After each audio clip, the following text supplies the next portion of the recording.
Starfleet Underground. Every week, we'll take a look at the latest Star Trek news and then check out a current or classic episode of Star Trek. A life-killing storm approaches. Too fast to shuttlepod back to the ship, so Hoshi has to lose her transporter virginity. Then people act like she's not even there. Phlox says she's fine, but you can see right through her. Maybe she needs a good night's sleep, or maybe she's going to be the next Cyrus Ramsey.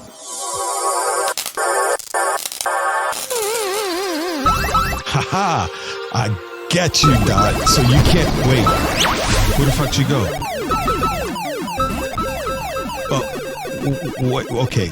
One of the dots just disappeared, making a wapple, wapple, wapple, wapple noise. What the hell? Pac-Man with the dots. We got plenty of corridors to go ahead. It's ironic because they're dots, but you play Pac-Man by eating the dots, but our dots aren't being dots, they're being the ghosts. Yes, and I hit the power up and they disappeared. Well, it flashed blue and white and just kind of zipped on down the highway. I mean, Where did it go? Is that why 007 is painted as purple and is like half translucent and is stealing my cherries?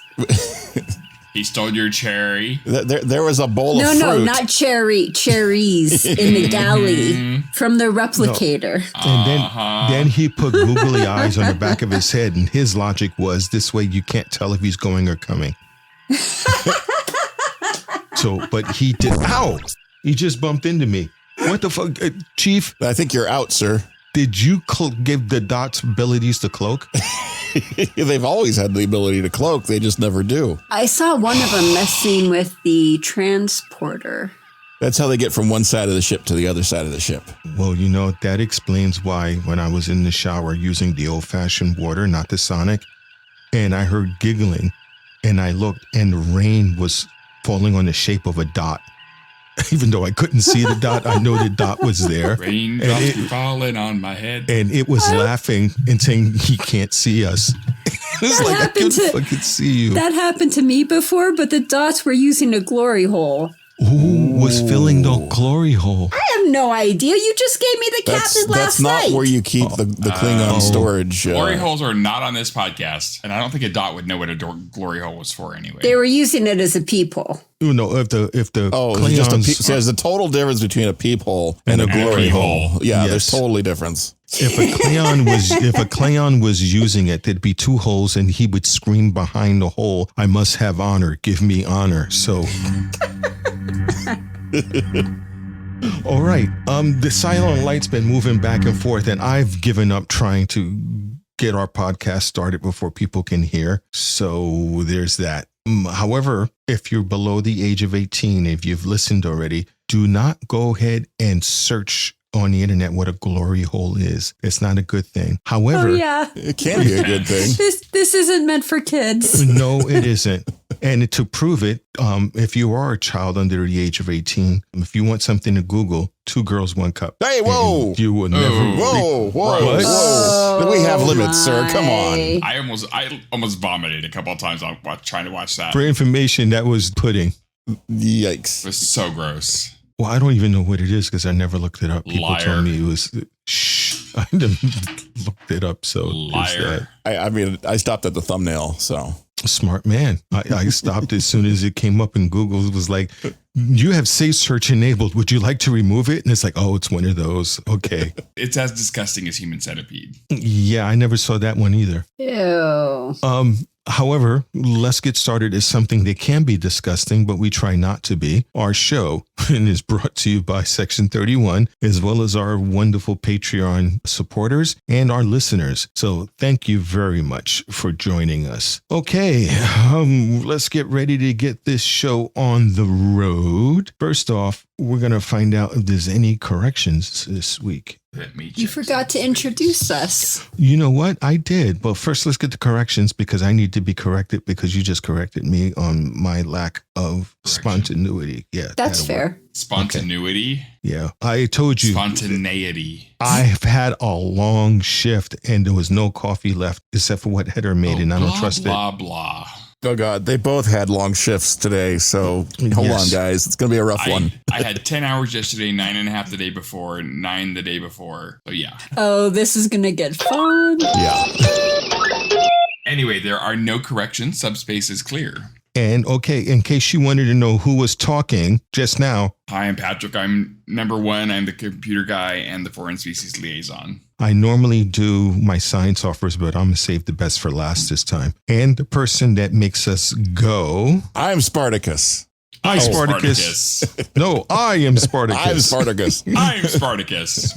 Hi, everybody. I'm Rocky. I'm not Spartacus, but I am the engineer of the show and the ship. And the person that keeps us on our toes. There's never not one boring moment on this ship between her cooking and making coffee. But somehow she makes all kinds of stuff in that science lab that gets recognition all across Starfleet. Some good, some bad. Mostly bad.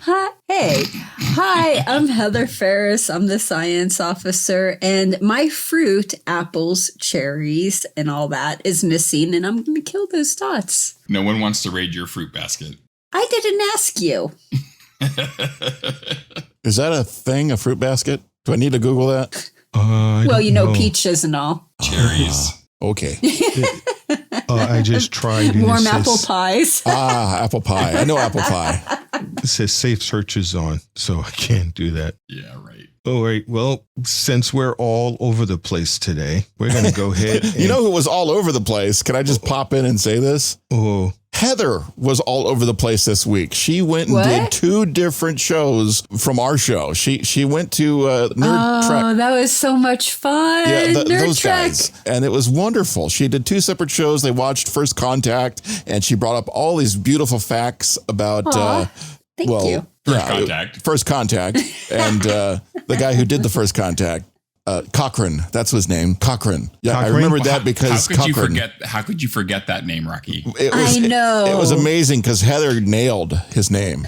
So She nailed Cochrane. she nailed Cochrane pretty hard. Well, you know, cock was able to flow out of my mouth really easily. Yeah, Cochrane. it just comes right out of her face. Right on her face. And then that too. And then she mentioned the Borg Queen blowing data, which was just, oh my God. So if you like these just two minor mentions of the NerdTrek podcast, then you're going to love the rest of it because it was just great. Well, 2 things on there. 1, I didn't know that's why the Borg Queen looked like a glazed donut. It's because she blew data. 2, she glistened. I heard that she wore those people out at NerdTrek so hard that they were in a hospital with IV drips. So I try to be gentle. That's because she brought them brownies. Oh, yeah, that too, actually. She made them eat her food. Yeah. So if you want a really good podcast to listen to, go ahead and check out our podcast family. Yeah, they had 2 episodes this week and they were both great. If you go to our Twitter account, we retweeted them so you could find the link there. Or we'll have the link in the show notes. Is that right, Rocky? I can make that happen. Yeah, sure. Now, was this a video or audio? Oh, audio. I was in my pajamas. So if you want to watch a podcast with just audio of Heather in her pajamas. Even though you're a science officer, you're a commando. Got it. Okay. All right. And we should also shout out that their NerdTrek guys are doing the panel in Las Vegas at the Star Trek convention. Which Rocky yes, and Rocky is going to be on there. I'm apparently part of. So at some point Sunday during the convention in a couple of weeks, I will be on this panel of wonderful people. Yes, and they will look at you and go, "You are smart. You are ours now." So that will be cool. Okay, so now I think I can go to the next section. Damn it, stop humping my leg. I can feel you even though I can't see you. Oh, no. The blind hump. Oh, God. Please. If you want to hump a leg, go to Patrick's room. No. What do you mean he's got the door locked? You're not unlock it. Okay. News. What do you got for us, Heather? Hi, Captain. So I have 2 news articles this week because both of them are short. In Star Trek Picard Season 3, LeVar Burton was talking about how his daughter, Micah, will be playing as Geordi's daughter. So that's really how cool. I think it's right? Mika. Micah? Yeah, Micah. I think it's Mika. Mika. Okay, Mika. I could be wrong, but I think from the last Star Trek day when they introduced her, it was Mika. You wrong? I can't even think about that. It's been known to happen. No. Okay, the second one is The Hollywood Reporter broke the news on Friday that the American Film Institute will give Michelle Yeoh, who plays Philippa Georgiou on Star Trek Discovery, the honorary Doctorate of Fine Arts for contribution of distinction to the art of the moving image. Wow. That's Right? pretty freaking cool. Totally awesome she got that. Get it, Giorgio. I mean, she's been in a lot of moving images, so good for her. You go, girl. Okay, the lack of talking means that you're done with your side? Oh yeah, 2 short articles. Okay, speaking about someone who's short, Patrick? Okay. He's So- short? I think he's the tallest No. one of all. Oh, you're talking about the... Oh, I get it. Okay. Not vertically. That's if you'd know. Anyway, so the Saturn Award nominations came out, and guess what? Star Trek got a bunch of them. So between Strange New Worlds, Disco, and Lower Decks, Strange New Worlds and Discovery were both nominated for Best Streaming Sci-Fi Series. Anson Mount got nominated for Best Actor Streaming. Ethan Peck and Jess Bush both got Supporting Actor Streaming Awards, and Lower Decks just got Best Animated. And the awards will be revealed on October 25th in a live web stream on a service called Electric Now. And if you go to electricnow.tv, it says it's a premium app, but I created an account for myself just before the show, and doesn't look like I have to pay anything. And they've got some pretty cool stuff like Leverage is on here, Outpost, The Librarians, some horror movies. They've got Mythica, The Triangle, Implant. So there's a whole bunch of cool. It's a premium app for fan favorite TV series and movies. So, but yes, October 25th will be the award announcements. There you go. Outstanding. Woo! We're rooting for And you. it's always good to find stuff that we can watch and that's free. That's always a good thing. Chief, what do you got? Okay, so my news was basically based off of a Paramount Plus press release. Paramount put out a big press release saying that Star Trek Strange New Worlds had really kicked some ass when it came out. So it had the strongest debut ever for a Star Trek series. That's like big numbers, right? Mm-hmm. And they set a new record as the most watched original series in the franchise that had over 90 days counted. So over 90 days, they were the most watched show in the franchise compared to all the other ones. That's pretty freaking awesome, right? Yeah, it's amazing. So if anyone's telling you that Strange New Worlds wasn't that big of a deal, they don't know what they're talking about, because it obviously was a big deal. We still don't actually have actual numbers, but you can still quantify it, saying this was like, bigger than anything else. I mean, goodness me, that's like huge. Hold on. I just got a news bulletin. Apparently, Gene Roddenberry is rolling in his grave from dancing happily. That trick is doing so well. So apparently he is dancing with joy and rolling around. So that's awesome. Yeah. Oh, one quick update on the on Electric Now. They also have the Inglorious Treksperts on their video podcast network. Oh, very cool. Yeah. Though, again, it's always good when we find stuff that's free, even though the Ferengates hate it. And if we want to go even more free, I was checking out this lovely podcast called Open Pike Night. This is the podcast where everyone submits their questions. The audience submits their questions and anything. Anyway, they've had a great season with Strange New Worlds because of Open Pike is Pike and everything. But they nailed it when they did the hashtag Mortegas, because the actress that plays Ortegas, Melissa Navia, she was on the show on the latest episode. How cool. Of their show. They dedicated an entire episode to talking with her. If you're even slightly curious about her and how she does things and who she is and just that, it was great. So big high fives if I ever get to meet the Open Pike guys. That was really good. Is that a link in the show notes below? Because I'd like to go check that out. Going to have to link that too. You can find their show just like you find us on a podcast, look for it in various podcasting places. If you go in the show notes, it'll magically be there, even though it isn't right now. Okay, so by the time fine. you heard it, Future Rocky will put the show note in the show notes. Yes.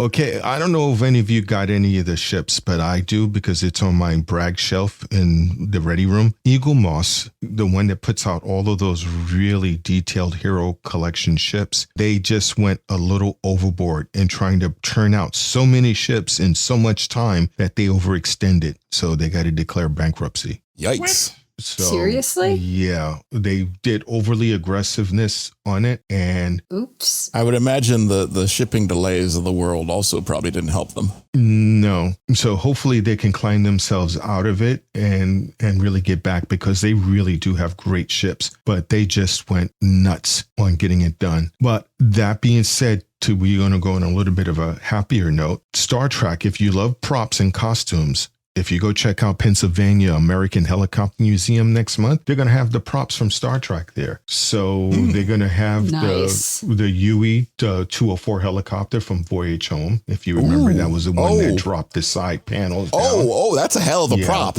That's a prop that has props. So they're going to be screen used, production made props and costumes, all from the Star Trek universe. And they're going to have a speaker series where they're going to have a bunch of different authors. They're going to be there, as well as a sneak preview with prop designer Michael Moore. So again, Wow. this is going to be from September 9th to November 27th. And Road trip.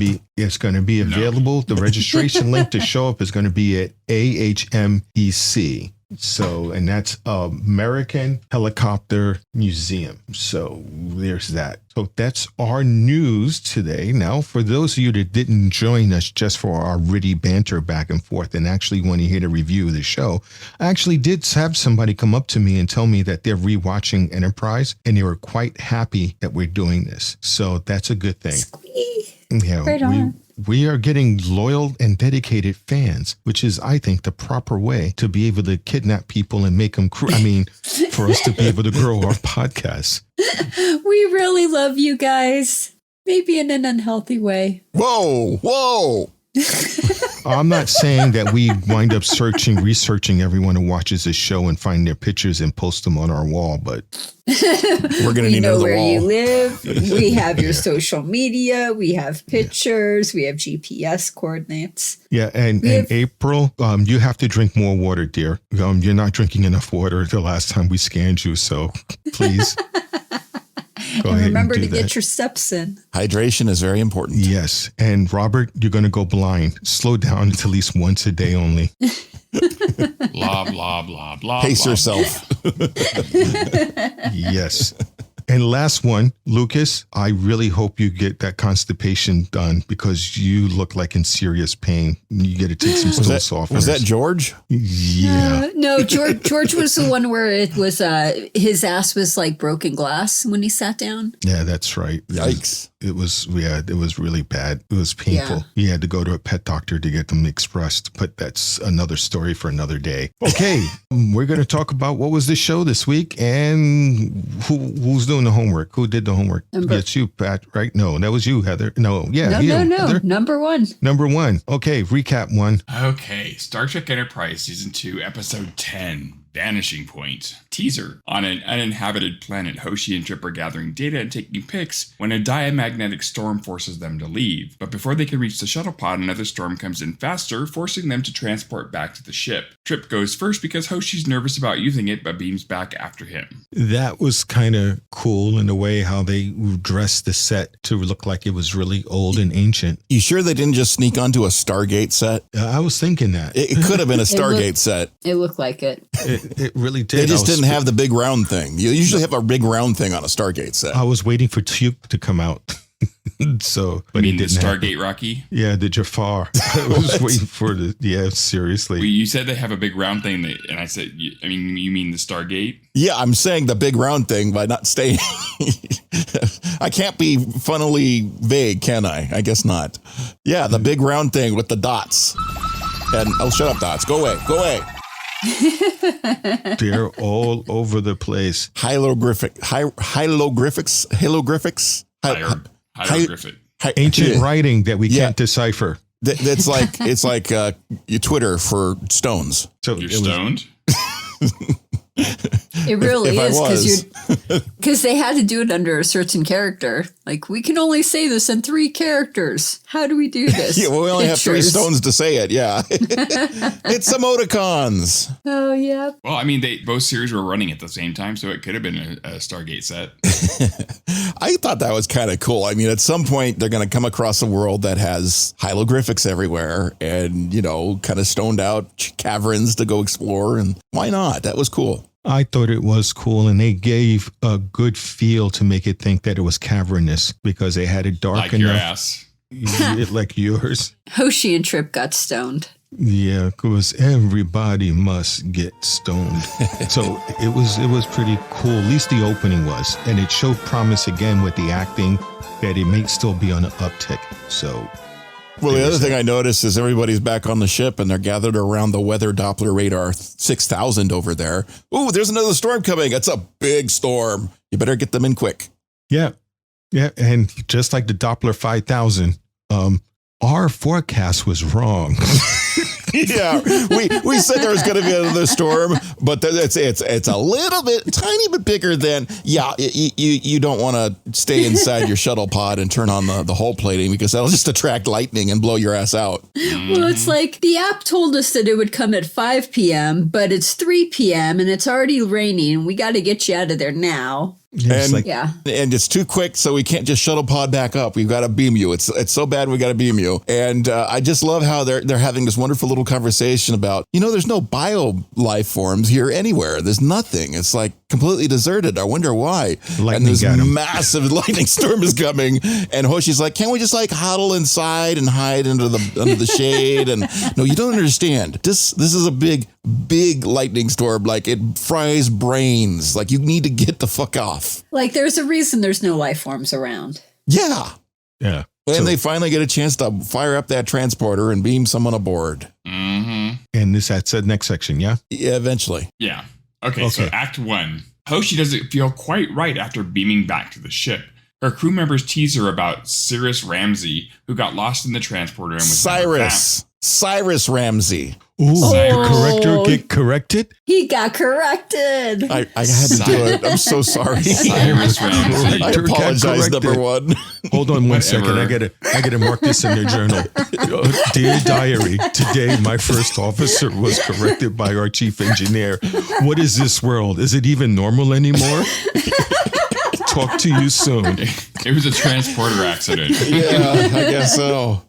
Okay, go ahead. Cyrus Ramsey got lost in the transporter and never found. Phlox gives her a clean bill of health and suggests a good night's sleep will help her. Patronizing bitch. Hoshi says her birthmark has moved slightly, but he dismisses it. Hoshi goes to her quarters and goes to sleep. She's awakened by T'Pol, stating that she's 3 hours late for her shift. Arriving on the bridge, Archer informs her that Travis and Mayweather were taken prisoner on the planet, which yesterday was devoid of life. The aliens try to communicate with Enterprise, but the universal translator is not working. Hoshi's encouraged to translate, but is unable to translate a simple bimodal syntax. Archer says, it's okay, and orders her back to her quarters, replacing her with crewman Baird. That was kind of funny. Okay, I know Heather says that Archer is always bitchy, but he had turned it up to 11 on this one. Yes. It's like, what the fuck you even here for?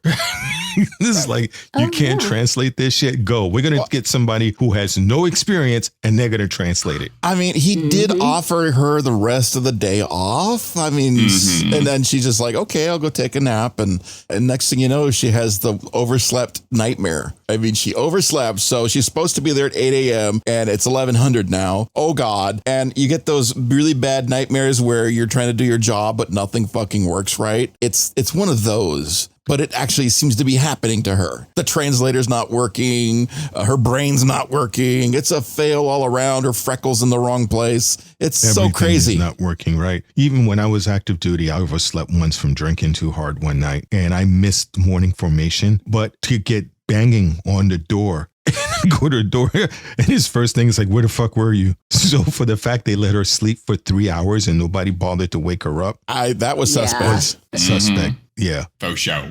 Yeah. No, normally they would have said, what happened? Is there aliens aboard? What happened to Hoshi? And like suddenly there's no, the planet's devoid of life, but suddenly Mayweather and Travis have been taken prisoner. Like, why did they go back down if there's these big storms going on? What the heck? Well, the storm Seriously. passed overnight, so they would go back in the morning to pick up the shuttle pod. That was a discussion that they were having, that Hoshi's get to go back and get the shuttle pod. But They rode in with the storm. That's how they learned how to do Riders on the storm. right, transportation. The shuttle's drifting All of a sudden, the torn. spirit of Jim Morrison possessed me. Mr. Mojo rises.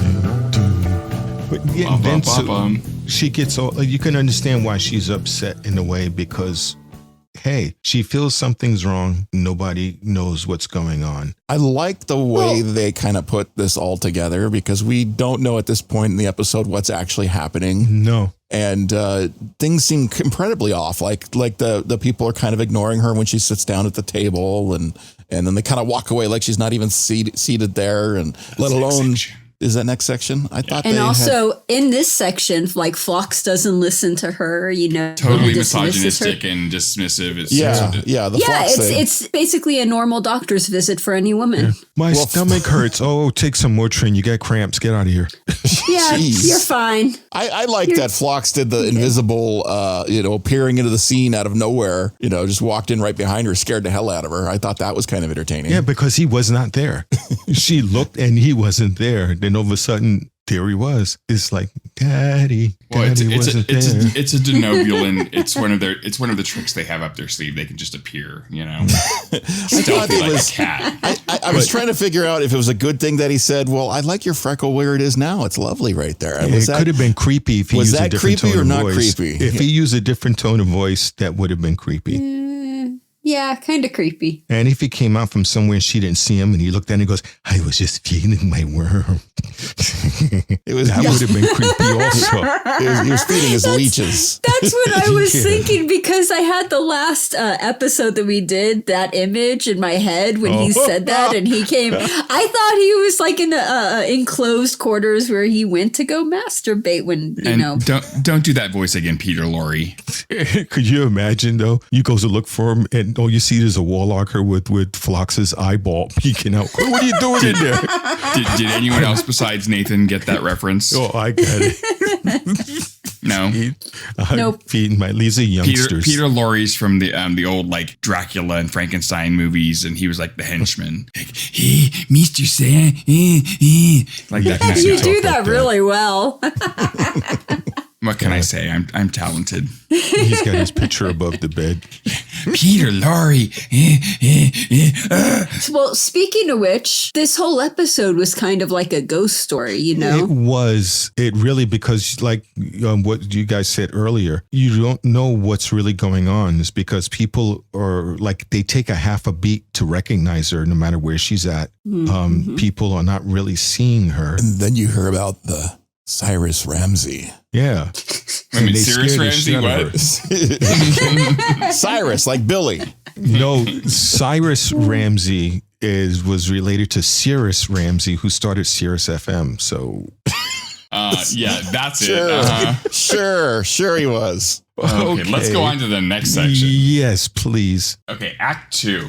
Hoshi tries to shake it off by taking a shower and briefly sees her reflection in the mirror fade away, and the water appears to go right through her hands. Her relationships with crew members seem to deteriorate as more of them seem to ignore her. The hostage situation is surprisingly resolved, although it's only been an hour. Baird apparently deciphered their language and is now in charge of communications. Hoshi is ordered permanently off duty. She can't operate the turbo lift. She hears Tucker and Reed's voices briefly. She goes to sickbay for some answers. Phlox sees her, but he can't find anything wrong, attributing her experiences to the trauma of using the transporter. She goes to the gym. Tucker's there working out. She asks him if he was feeling weird. Clearly he doesn't, and tries to cheer her up and suggests a sedative. She thanks him as he leaves. She's no longer able to operate the equipment. Her hand passes right through them and the door mechanism as well. She vanishes in the mirror. Now, that whole section right there, I know Heather would believe it because she just thinks Archer's an asshole. For him to fire her because she missed one translation, and it's like, you're off permanently. She just needs a vacation. She's been in space a long time for a person that's not normally being in space. So I can see Archer saying, you know what, just take a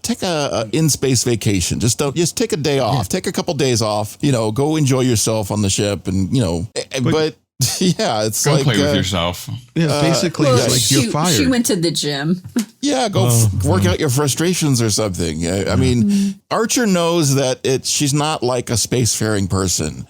She's not used to all this stuff. She's also not a gym person. Did you guys see that? She went in there and did 2 reps, 1 set, and then she's done. Like, that's it. Yeah. No, she did go to the other machines rather quickly, well, she went to go grab it, and according to a record, it was ratings week, so they had to put her in something kind of slightly revealing, but not quite, because she doesn't have the same figure as T'Pol. So they had to do something. But I thought it was funny that she looked at her reflection, and her reflection's gone, but you can still see her. So I guess that was just... She ghosted herself. Really? And she can't open her door, so she curls up on the... Wait. She can't open her door, so she's like, how do I get out of here? I'm gone. Dude, walk gone. through the fucking door, bitch. I'm gone. That requires thinking, and she wasn't thinking. Yeah. If you grew up in a world where all the doors open automatically and you don't think about going up and pushing through it. If her hand is going through the wall, just walk through the door. But it wasn't going... Can't do that. There's a book called Illusions: The Makings of a Reluctant Messiah. I'm gonna cut this as quick as possible, but it's about the second coming supposedly of Jesus, and he was showing this guy how he could walk on water, and he was explaining that if you think of the ground like water, you can swim in the ground, and if you picture the water like the ground, vice versa. So the guy listens to him, and he's able to do it. And he says, well, let's go to the movie. And he goes, all right. And then the guy walks through the wall. Jesus walks through the wall. And the guy stops at it. Jesus pops his head out and says, why don't you walk through the wall? And the guy goes, I can't. He goes, why? He says, it's a wall. And he just shakes his head. And that's kind of the same thing, I think, with Hoshi. She can put her hands through stuff, but like, that's a door. I'm not supposed to go through it, so I'm not going to even try. Mental block. Yeah. So short. That explanation was mental. It was. It's a really good Well, book. If you want the title, I'll give you the title. It's the same guy who wrote Jonathan Livingston Seagull, Richard Bach. And if you haven't read that book, that was also really good reading. All right, enough for education part. Did you guys notice that the story of Cyrus Ramsey was similar to Enterprise Season 4, Episode 10? Daedalus? Is that right, Patrick? Why would we know Season 4, Episode 10 of Enterprise? We're only on Season 2.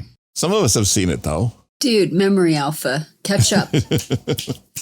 And then also, but you can't jump ahead for our viewers, our listeners. You should have mentioned the Next Generation episode first.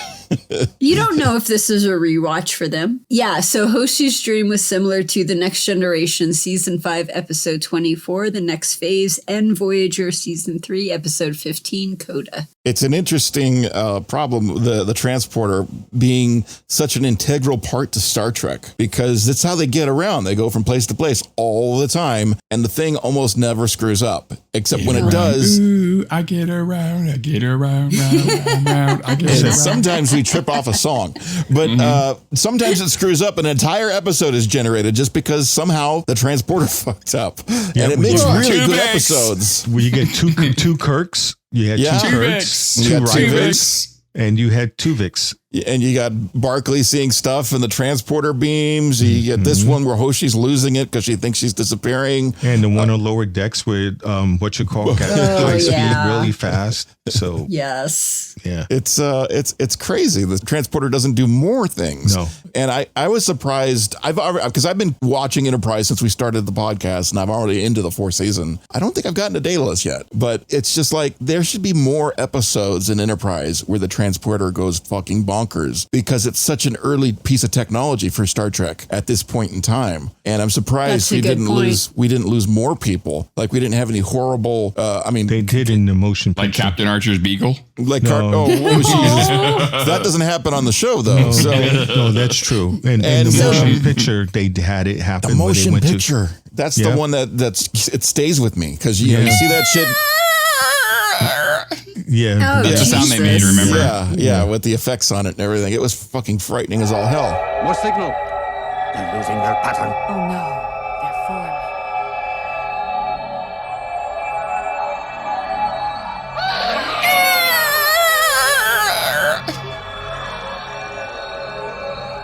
Starfleet, do you have them? Enterprise. What we got back didn't live long, fortunately. Well, don't forget about the transporter accident where it came back, and no matter what clothes you put on, it was invisible. We had to make announcements that you were going down corridors so you wouldn't frighten people and scare them. Because or they walk want into to him with see a you boner. walking around. Yeah. So it's like, So basically, this is the time period where all of the warnings that were stuck onto the transporter appeared. Like, can cause this, can cause that, can cause you to become a ghost. Every time you pull down the visor for the top of that thing, it's got all these Like warning warning. stickers on it because it's Yeah. mandated by Starfleet. Right. It's funny, and Phlox comes right out with the line saying it's a new technology, and humans were frightened of new technologies. Even imagine the first use of cars and airplanes, and like, yeah, that's kind of true. Vibrators. And yeah, that's a pretty frightening aspect. It wasn't used for transportation device, but that's something. Well, it can transport you. Obviously. Well, somebody to some people ride it.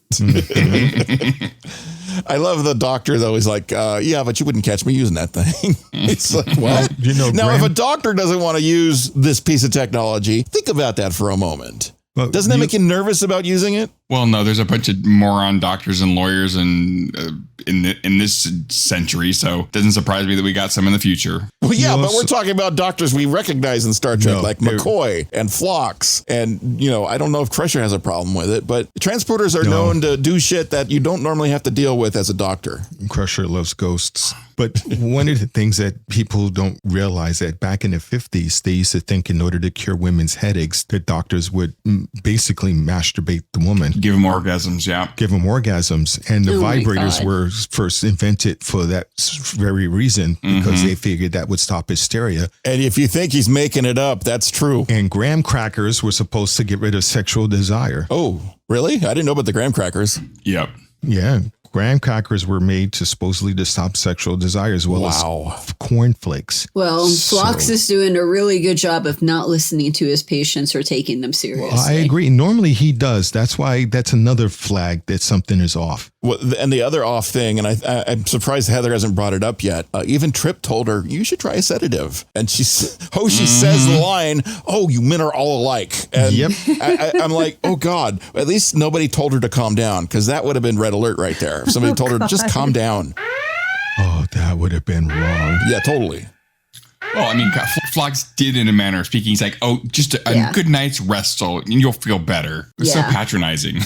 So you're saying that, Phlox should have probably given her the medical, advice to calm down and relax and have a nice nights of sleep is a vibrator? Yep. Okay. Yeah. Well, let's vibrate to the next section. Okay. Act 3. So I'm going to get a sound effect for that one.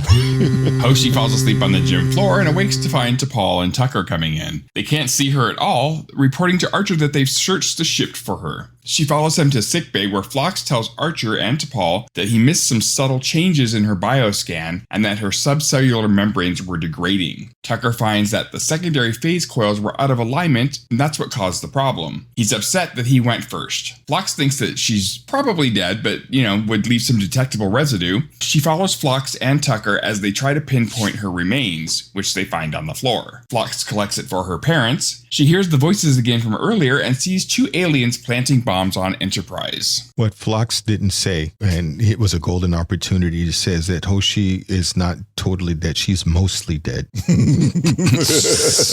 She's ectoplasmic goo. She's here and there. God. Really?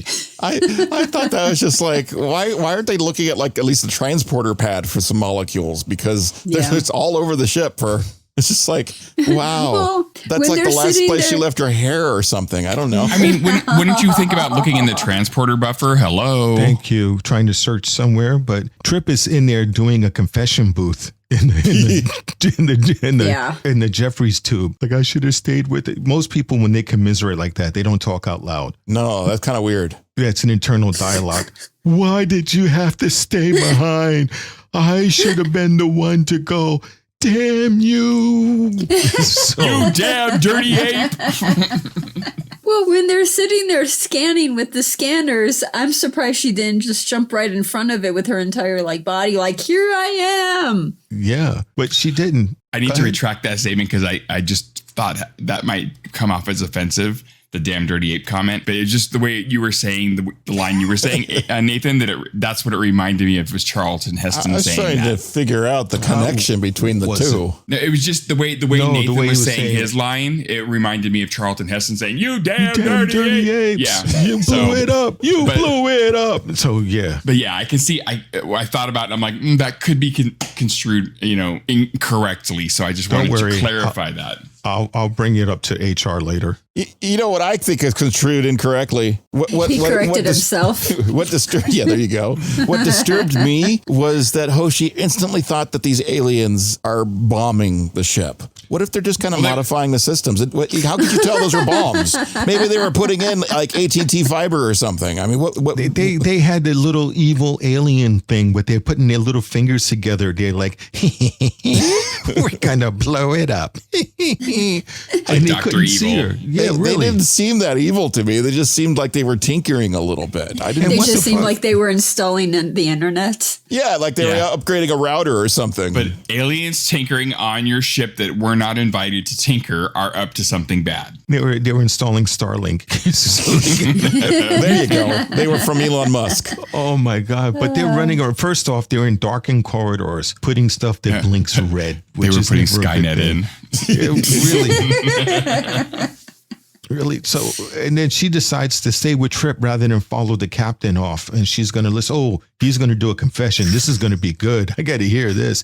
And what was that slime goo on the floor? Did she not clean between her toes? I think she probably sneezed at one point coming down the Jeffries tube. And they thought, oh, there's her residue. It's like horrible toe jams. We're just looking for your residue. It's like, ew, don't look for my residue. Seriously. I want you to steam clean the ship. Don't be looking for my residue. It's like that came through my nose. What the hell? If she can walk through walls and if she can go through shit, why didn't she fall through the floors and out of the ship? Yeah, there's that. Yeah, and why does she climb ladders? But at the same time, she had to tailgate them out the door to get out of the gym. There's logic here that isn't working. And there's a reason why it's not working. But at this point in time, we don't know why this logic is not working. No. And there's a lot of flags that are hitting all over the place. There's a lot of flags hitting all over the place? What? No, I didn't say that. HR help. I thought that Charlton Heston comment was bad. Well, I'm one of them, so I can say it. Yeah. So let's go to the next section. Act 4. So Hoshi goes to warn Archer, but finds him telling her dad that she's dead. She finds that she can manipulate some of the lights and turn them on and off, and so she sends an SOS in Morse code. Archer finally notices the SOS is spelling out Hoshi. DePaul notices that the plasma conduit is self-contained, but suggests that it's been a very long day and they agree to leave it till tomorrow. Hoshi continues observing the aliens where she found them, but also in engineering where they can't see her either. She tries to deactivate one of their devices and is able to get one, but none of the others. They use their transport device to transport away after setting a timer. She hears Tucker and Reed's voices again. She jumps on the alien transporter and arrives in Enterprise's transporter pad with her equipment from the surface. She tells them about the aliens, but they stop her, saying that there's nothing wrong. Reed explains that she's been in the transporter buffer for 8 seconds due to the storm. She realizes that everything she just experienced was a hallucination. Okay, so she, again, to talk on my science officer's very solid point, she could put her hands to the thing, but not the fucking floor. Yeah. So her logic in her mind is a little off. And then when all of a sudden she can understand physical stuff that Phlox was saying about degradation in her. So degradation. So that was weird. And she decides that she's going to follow the aliens down, even though she hates the transporter. This shows that at least she was really loyal. She wants to try to find a way to save the ship. So that part was good. She thinks that the voices that she's hearing of Reed and Tucker, she thinks that they're telling her to jump on the transporter pad. That's what she infers from that. Yeah, it's still, with her being there for 8 seconds, makes me think that Scotty in Enterprise and Next Generation, when he was stuck in the transporter buffer at the Dyson Sphere, did he have an entire lifetime in the transporter buffer? Well, look at what Luke experienced, He experienced an entire life in a flute. Yeah. in a flute. Yeah, so that was just, it was just. You ever have one of those super long dreams when you wake up, it's like, wow, that was quite an adventure. And you just slept like an hour and a half. Well, I have a correction for Patrick. Archer never noticed the Morse code where it's spelled out Hoshi. He only noticed the SOS. He never got as far as figuring out that she was doing her name. Now, I would have laughed if she turned around and went, why did my last name be so long? Do all starship captains know Morse code? You're supposed to. I would think so, yeah. But I'm telling you. Do you know Morse it, Captain? Code, no, Morse code is a bitch to learn and to decipher unless you've been doing it all the time. And in the 23rd and a half century, they know Morse code. I'm just like, wow, this thing has gone forever. No, and you have to be a rapid speller. So if because Morse code in real time, they slow it down for TV and everything. But Morse code in real time, Oh, yeah. But you actually hear it if you listen on a scanner. You actually hear real Morse code. It goes by fast. And those guys in the school can listen and they can, because I was in school with a couple of those guys and it's unreal that they can hear it and write it down and translate it instantly. I'd be lost. So basically you need a linguistic to read and write it, and that's not Archer at all. No. But she had two of the letters of the SOS in her name. She had the O and the S. Yeah. Hoshi. It's probably not one of the harder ones to remember, that's for sure. No, especially for her. Little factoid information, SOS doesn't stand for anything. It's just SOS? It's just SOS. I thought it was Save Our Ship. No, it doesn't stand for anything. You can look it up. It really has no meaning. I think it has a meaning, but whatever. It means help. Well, I found a meaning in when Archer was telling her father that she passed away. My God, Did you guys most awkward scene ever in any Star Trek whatsoever. I've never seen a more awkward conversation about this subject. I was just like blown away at how bad that was. We have seen the actor who played her father before. Do you know where? Yeah, he's been on a bunch of. He did look familiar. He played Admiral something or another, didn't he? Nope, not an admiral. He played a Starfleet officer. Nope, not a Starfleet officer. He played a baseball player on Deep Space Nine, Season 1, right. Episode 16. And the name of the character was Buck Bokoya. And the episode name is If Wishes Were Horses. And I looked up SOS. It's merely a distinctive Morse code sequence and was not initially an abbreviation, but later in popular usage, it became associated with the mnemonic phrases such as save our ship or save our souls. Did you say mnemonic or demonic? Mnemonic. There's a difference. Okay. Stop using all those demonic codes. Is Patrick going to change into like the Sandman? Keep hearing this beeping sound. Cocks in hell. This beeping sound from Heather's quarters, and it sounds like hello, Satan. It explains Hoshi and the exorcism. She is a ghost. Yeah, she was. And her mind really made an elaborate play. So that was good. The only thing I thought would have been funny if I wrote the series and they probably would have fired me is that when she's on the ship and then go, no, there's no aliens here. It's like red alert, explosion on D deck, explosion on C deck. So you thought the aliens were going to be real? Yeah. So I was surprised that the explosion device looked like a quarter of or a half of a Simon Says game. Now, I really did. This was a Hoshi Says Outer Limits episode with Will Wheaton that was on, and I think it was Outer Limits or it might have been a Twilight Zone episode. Any rate, he's on his ship because we're fighting these aliens, and they are going to take this planet buster missile to fire. On the way to the planet, they find out that they have an imposter on board. Hate it when that happens. Who winds up killing everybody. But however, it was called the Light Brigade. It was Outer Limits. Yeah, Outer Limits. Thank you. Will Wheaton manages to defeat the alien, and as he's defeating the alien, somebody's trying to burn through the airlock. So the sensors say that a planet's nearby, so he turns around and rushes to get the missile off. And he manages to get the missile off just as the airlock is broken in. And in comes two Earthlings. And they goes, what'd you just do? And he goes, he turned the ship around. Oh my God, he turned the ship around. And they look at horror as the missile flies to Earth. How did he get the missile off? Was it a hand job or a blow job? I think it was a double hand job. But I'm just saying because launch. The way I thought you were going to say clean on. Talk about clean on. They end episodes like you don't expect it. Not every show is a happy ending. So that's why I thought it was sounded like it was a happy ending. Guess who else was in that episode with him? Who? Robert Patrick and Graham Greene. Oh, wow. Now, do you know who Graham Greene is? Mm-mm. Native American actor. Oh, okay. Yeah, you would know him if you saw him. Sounds like a good episode to check out. You should. I'd advise you guys to watch it. It was a really good episode. It's called The Light Brigade.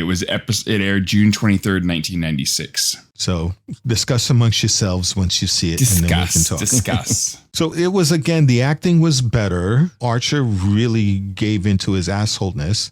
Well, I'm sorry. Could you call me back later? I was like, I'm trying to tell you your daughter's dead. Yeah, but could you call back this afternoon? I'm busy right now. All of those awkward and moments that would not have normally happened were just clues that this was just, It was unreal. It really was unreal. I'm just surprised that was the part that's like super unreal to me. It was like, really? That's the reaction you're going to have? And this is what we're worried about? She's just like, wow. It's like, your daughter's dead. Did she leave the insurance information and benefits to who? Oh my God. It was so awkward. It's so strange. Yeah. You're telling me that she's not on board the ship?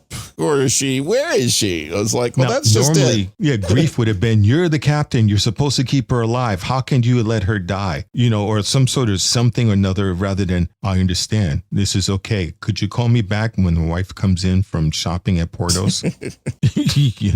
But once you find out it was hallucination, everything kind of makes sense in that degree that was in her mind. That's why all that stuff was happening. So why in her mind, if this was a dream and she made it up in her head, was her father's reaction like that? I mean, wouldn't she imagine her father having a more sad... It sounds like she still has isn't issues. It? Well, it's issues. What does your brain... I mean, your brain throws a lot of weird shit at you when you're... Oh, I don't know. Maybe it's you guys. I don't know. But when I dream, I got a lot of weird shit thrown at me. It doesn't make any sense whatsoever. It's just strange stuff. So this episode kind of fit because a lot of crazy, wacky stuff was going on. I have TV episodes in my brain. What happened this week? Like for dreams. I personally would love if everything had like music to it. So if you're like getting ready to go through a door and you hear doo-doo, it's like, oh, fuck that, turn around.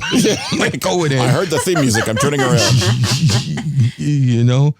So that would be cool. But it's amazing the way they made her brain process all of this. I mean, she has issues. She's got issues, but she also thought about how her crewmates would react, and maybe not entirely accurate, but some of them are pretty accurate, I think, of how they would react to like Trip is like, I can't figure out why this thing's not working, and I should have gone first, that kind of thing. Oh. And Archer is like, it was after she came back that he was talking about the transporter. Like, they told me it was safe to use, It's just, it was really weird. And she invented Cyrus Ramsey because she comes back and they're like, like when they're like, Cyrus who? They had no idea that was completely made up in her head by her mind. It's just like, wow, that's a trip. If you think about the psychosis there, her lack of confidence in her being there to do her job manifested itself in the dream. Well, and for her to think that the crew that was the worst Dr. Ruth I've ever heard. Useless. It's not that far off. It's pretty close. I mean, can you imagine with this accent? It's not a put-on accent. That's the way I talk. And I talk about the importance of being sexually active. That the crew sees her as useless and that she has no important thing to do. Well, talk about not feeling that seen. Accent is useless. That was she was just not. How is she feeling unseen is like trippy to me because she's like one of the most seen of the whole crew. This whole episode was basically a woman not being seen, heard, dismissed, ignored, or valued. Yeah. So that means that she doesn't feel that way. You're right. And then the whole thing happened. I love also that Phlox is like, you were trapped in there for 8.3 seconds. But she's like, wow, I did all that in 3 seconds. And he's like, well, actually, it probably only really happened in like the last last 1 or 2 seconds. She rematerialized. I'm like, whoa. That tripped me out too. He could have winked at her and says, I can do a lot in 8 seconds. Want to see? Hey. Jeez. But I'm like, it was 8.3 seconds. I'm like, shortest episode ever. Oh, yeah, no shit. So, Heather. Yes. My wonderful science officer, tell me, on a 1 to 10, what would you give it? 10 being amazing, wonderful, incredible, and 0 or 1. Yeah, she's not going to be anywhere near high. No, you're not. Nowhere near 10. No. She's got to quantify how bad it is.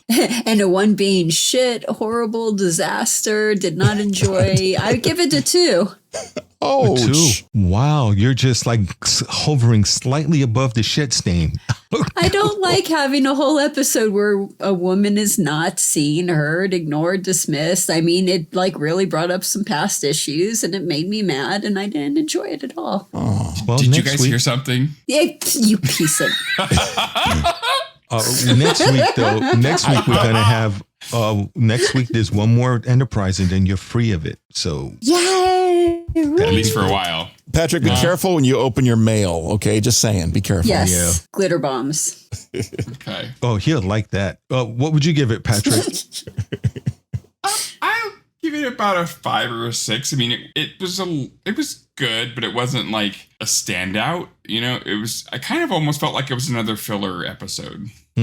And how about you, Chief? I'm going to be the weirdo said I liked it. I really did. I'm probably an 8.5. I really enjoyed the mystery of the transporter accident. We've seen these kinds of things happen before. It's not a new thing in Trek, but I loved seeing Hoshi have her own story and having a mystery to try to solve and then to relate to, you know, the weird shit that's going on in her head. And also the whole idea that she's trapped in a story she can't get out of and it seems impossible. And then she starts hearing voices and then you realize she's being brought back in when she starts hearing those voices.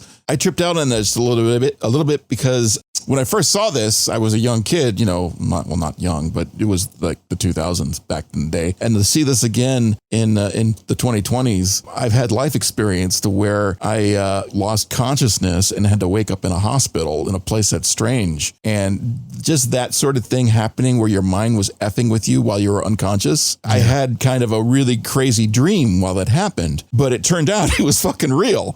So I don't know how that corresponds exactly to what Hoshi's experience was, but I was fascinated by that. And it was the fun little, wait, she can go through walls now, but she can't, or she can touch the buttons now, but she couldn't before. It's like a weird sci-fi. I enjoyed it. I can't tell you how many times I've woken up and not know where I was. Yeah, that's Yeah, but you recognize the person you woke up next to, right? Not always. Not always.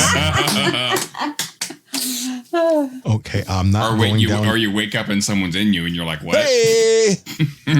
Oh my. Okay. That's some deep sleeping. I'm going to go sleeping. No, that's called being drugged.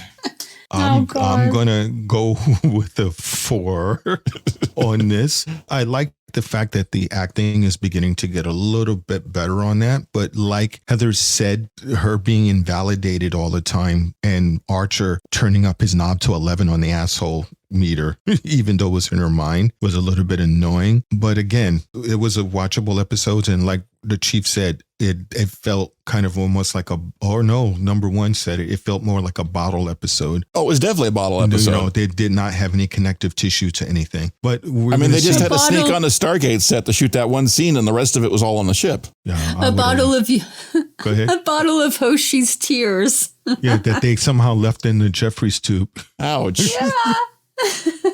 But next week, number one, what are we doing? It's called Precious Cargo. And it's with, oh God, what the heck's her name off the top of my head? Can't think of it now. She's the famous chef. Julia Childs? No, not Julia Childs. Martha Stewart? She's Indian.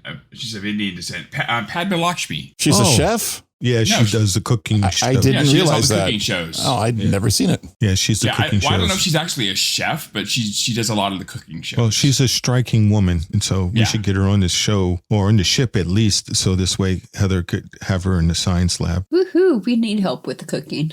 Yeah. and see if they can fix things. Yeah, this is about the end.